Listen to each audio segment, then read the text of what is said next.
Rewatching the live-action How to Train Your Dragon movie got me revisiting all three original films, and yep, they are just as fantastic as I remember. A plus setting evolution tied directly to the protagonist's arc where Hiccup's struggle to live up to Viking society leads to him changing the village for the better. Then there's his will they won't they with Astrid, which gets a clear answer in they absolutely will. They even get married by the end instead of dragging it out for sequel bait. There's the life, love, and sacrifice of Stoic and Valka coming in as a brilliant subversion of the dead parents trope while still technically following said trope. And the dragon designs, diverse, colorful, cool, cute, scary, and weird, each one with their own lore. Is the trilogy perfect? Well, maybe the first one is. The second and third films lead more toward man versus man, which feels like a bit of a shift. You could argue the Bewilder Beast in the second movie still scratches that man versus nature itch, but Drago is clearly the villain here to beat.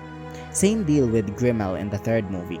These centralized villains make the antagonistic presence easier to follow, but the trade-off is a more predictable third act. That said, I kinda get it. Hiccup was already a hero by the end of movie 1. Making society hate him again in the sequels would have been a tired reset, the same trap the books fell into, and we've already used the big bad dragon finale. So really, man versus man was the only route left.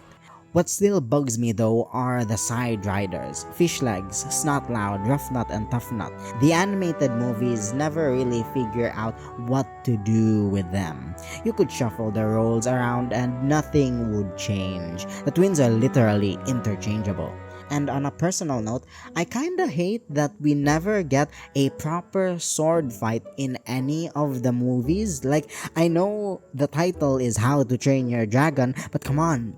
This is a fantasy world, man. Hiccup even has a sword in the third movie, but Grimmel and him never spar. I know the hidden world was this huge concept that needed to be established, but these issues with the conflict and the side characters really boil down to one thing. Time management. All three movies are 90 minutes long, and that is way too short. They're limited by the 90-minute curse of animated features. That's why I'm really excited about the live-action sequels, because they're finally going to let the story breathe. I know I've said in the past that making something longer is kinda a cheat because infinity always gets good, but this is different. The constraint here is artificial, and I think the story actually wants to grow. With an extra 30 minutes, we could establish more stuff. Maybe we'd hear exposition from someone other than Gobber for once. Maybe that man versus society thing could come back into play now that the live action film has better establishment of the parents. They already gave Snotloud a small arc about getting appreciated by his dad. Like, maybe they can do something for the rest of the gang too?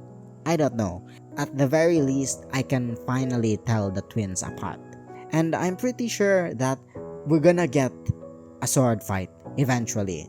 Like, please, DreamWorks, let Hiccup actually use that sword for something. That's all I got. I'm excited for the future of this franchise, even if it technically falls under the remake slop umbrella started by Disney. As long as we never get a How to Train Your Dragon 4, I'm going to stay excited.